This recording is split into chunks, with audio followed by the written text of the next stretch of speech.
Mặt mày có kìa Lu. Lu. Trời ơi cái mặt con kìa. Đi đâu chơi với vậy? Trời ơi. Lu. Cái mặt con kìa. Trời ơi cái mặt đó kìa. Thôi à nha, thôi à. Trời đi đâu mới vậy? Ừ? Đi đâu hả? Đi đâu cái mặt đi đâu hả? Hả? Thôi à nha, dơ nha. Dơ nha. Ngước mặt lên đi coi. Ừ? Trời ơi cái mặt đó kìa.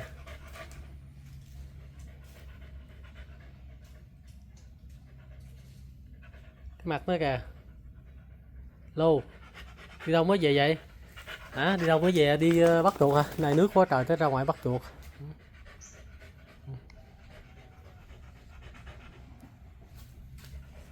Có chuột không? Lô.